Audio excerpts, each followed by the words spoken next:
क्या देश में यूसीसी आना चाहिए कि नहीं आना चाहिए? विद्या जी, देखिए, यूसीसी की बात कौन कर रहा है? ये भारतीय जनता पार्टी करे, जो इस देश में सबसे ज्यादा, अब तक 100 साल में सबसे ज्यादा आर्थिक विषमता लाने वाली, सामाजिक विषमता लाने वाली, प्रशासनिक विषमता लाने वाली पार्टी आज कह रही है कि एक समान कानून लाएंगे।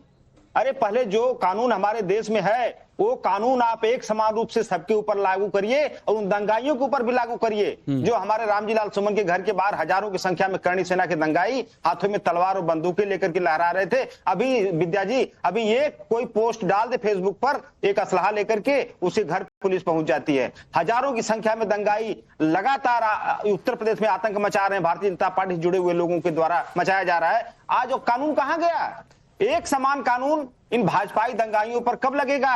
आज ये बताइए, आर्थिक रूप से 100 साल पहले जो आर्थिक सर्वे हुआ, आर्थिक विषमता दर उस लेवल पर पहुंच गई है। अशोक यादव जी, प्रशासनिक आधार पर इस तरह से भेदभाव किया जा रहा है, अशोक यादव जी, नौकरियां छीनी जा रही हैं।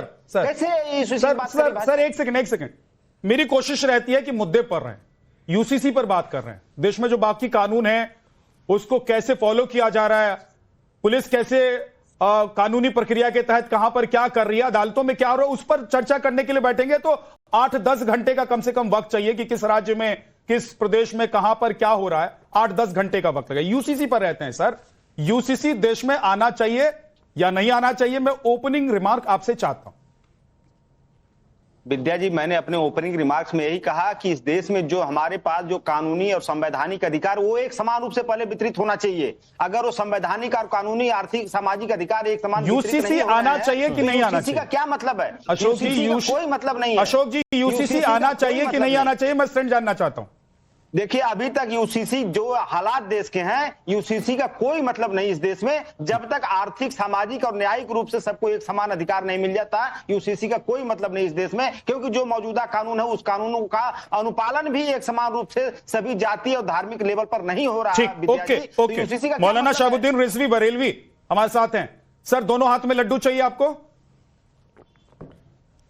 नहीं, दोनों हाथ में लड्डू नहीं चाहिए। लड्डू अगर आप देना चाहते हैं दोनों हाथ में तो दे दीजिए लड्डू, हम खाने के लिए लड्डू तैयार हैं। अब रह गई बात यूसीसी की, तो देखिए यूसीसी हमें मंजूर नहीं है। दरअसल सबसे ज्यादा दिक्कत इसमें कबाइल, शेड्यूल ट्राइब्स और सिखों को और मुसलमानों को होगा। तो चूंकि इसमें जो मजहबी रसूमात हैं, शादी ब्याह है, निकाह है और बहुत सारे मसाइल हैं, शरई मसाइल हैं, तो उस पर हर्फ आएगा। तो इस वजह से यूसीसी हमें मंजूर नहीं है और हम नहीं चाहते हैं यूसीसी। संविधान है हमारा, संविधान के तहत जो है तमाम चीजें चल रही, चलती रहना चाहिए। संविधान को मानते हैं ना रिजवी साहब? रिजवी साहब, संविधान को मानते हैं ना? अमल भी करते हैं जी। उसी संविधान में यूसीसी का जिक्र है, अनुच्छेद 44। हाँ बिल्कुल, पढ़ा होगा है उसमें। संविधान में, मेरे पास में संविधान रखा हुआ, तो बस संविधान के इस एक अनुच्छेद को नहीं मानेंगे?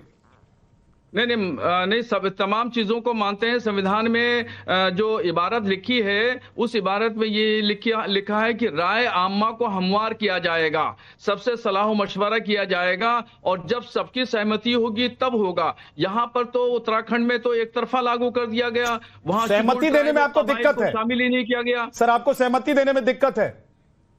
नहीं, हमें मंजूर नहीं है यूसीसी। क्यों नहीं मंजूर है? का लिहाज पास नहीं, क्यों नहीं मंजूर है? क्यों नहीं मंजूर है बताइए? शरीयत का कोई लिहाज पास नहीं किया जाता है। मुसलमानों के मजहबी रसूमात पर हर्फ आएगा, कदगन लगेगा और दिक्कतें, जिंदगी गुजारने में दिक्कत होगी। ठीक, शिवम। साहिर लुधियानवी का एक शेर है कि 1000 बर्ग गिरें, लाख आंधियां उठें, वो फूल खिल के रहेंगे जो खिलने वाले हैं। यूसीसी, समान नागरिक संहिता, इस देश का भविष्य है, इस देश का पास्ट है, जो होना चाहिए था। संविधान इस बात को कहता है आर्टिकल 44 में कि इस देश में समान नागरिक संहिता आना चाहिए, होना चाहिए। इस देश में सभी नागरिक समान हैं, उनके अधिकार समान होने चाहिए और वो आकर रहेगा। और मैं तो एक चीज और कहना चाहता हूं, 2024 में जब हमने चुनाव लड़ा और हमारी सीटें जरा कम रह गई तो हमें कहा गया कि नरेंद्र मोदी जी बहुत कमजोर हो गए हैं, 2 बैसाखियों पर सरकार है।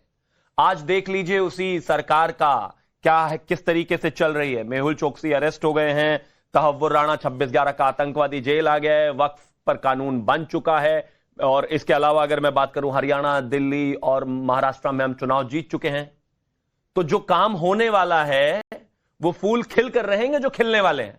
अब तो अगर धमका रहे समान नागरिक संहिता की बात है तो जाहिर है कंसल्टेशन का जो प्रोसेस उन्होंने बताया। शुभम त्यागी आप धमका रहे हैं। नहीं, बता रहे हैं, धमकाना कैसे हो सकता है भाई इन्होंने कहा कि उस पर चर्चा होनी चाहिए, बिल्कुल ठीक बात है, चर्चा हुई ना।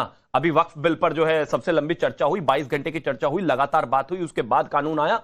कभी अभी भी कहते हैं कि हम नहीं देश के एक कौम को समान अगर नागरिक ये संहिता, बिल, देश के एक कौम को अगर ये बिल पसंद नहीं है, उनको लगता है कि इससे उनकी धार्मिक आजादी छिन जाएगी, तो क्यों आपकी सरकार लाना चाहती है? देश की एक कौम को पसंद क्यों नहीं है? जब आपने उनसे यह सवाल पूछा, उन्होंने कहा इसमें दलितों के मसाइल बीच में आएंगे, इसमें आदिवासियों के मसाइल बीच में आएंगे, इसमें सिखों के मसाइल बीच में आएंगे। अरे जिनके मसाइल बीच में आएंगे वो देख लेंगे, वो चर्चा हो जाएगी, उस पर चर्चा का विषय। साथ में ये भी कह रहे हैं कि बराबर चर्चा होनी चाहिए, तो चर्चा होगी, लेकिन पहले ही बिना चर्चा के, बिना बात के, बिना किसी चीज के ये कह देना कि नहीं नहीं हम इसको नहीं मानेंगे, मतलब ये तो कल किसी भी चीज को कहा जाएगा कि नहीं मानेंगे। ये कोई जो एडमेंट बन रहे हैं, जो कह रहे हैं कि हम नहीं मानेंगे, इस बात का कोई सेंस नहीं है। मैं मानता हूं तार्किक स्तर पर अगर कोई बात हो कि भाई हमें ये दिक्कत है, हमें ये दिक्कत है, हमें ये परेशानी है, हमें ये परेशानी है, सीए से भी परेशानी थी, किसकी नागरिकता गई भाई? अब आप एक चीज बताइए, अगर ये उस लोग उस बात को कहते रहते और भारतीय सरकार उस चीज पर पीछे हट जाती, तो जिन लोगों को नागरिकता मिली है उनको नहीं मिलती, लेकिन उसका कोई आधार नहीं था, झूठा एजेंडा खड़ा किया, वो बर्स्ट हो गया, आज सालों बीत गए लेकिन कुछ नहीं हो रहा है। इसी तरीके से यही स्थिति यूसीसी पर बनाने की कोशिश हो रही है। क्या देश में, हिंदुस्तान में एक ही कौम को इससे दिक्कत होगी और बाकी लोगों को दिक्कत नहीं होगी? जी ये दिक्कत वाला कानून है या सहूलियत वाला कानून है? विद्यानाथ जी, सबसे पहले तो मैं पूरी जिम्मेदारी के साथ एक वकील होने के नाते भी और एक मुस्लिम महिला होने के नाते भी आपके चैनल के माध्यम से कहना चाहती हूँ कि मुस्लिम कौम को इससे कोई दिक्कत नहीं होगी। ये जो पुरुष बैठे हैं ना, जो ये टीवी पे दिख रहे हैं, माशाल्लाह सफेद कुर्ता पहन के, काली टोपी लगाकर, माशाल्लाह दाढ़ी है, दिखने में ये मुस्लिम कौम के रहनुमा अपने आप को दिखाते हैं, लेकिन सबसे बड़े दुश्मन मुसलमान बच्ची के यही लोग हैं।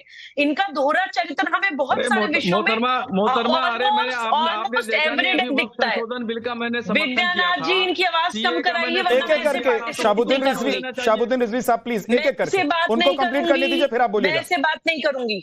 आपके डबल स्टैंडर्ड्स बता रही हूँ सर, सिर्फ फालतू लफाजी नहीं करती हूँ।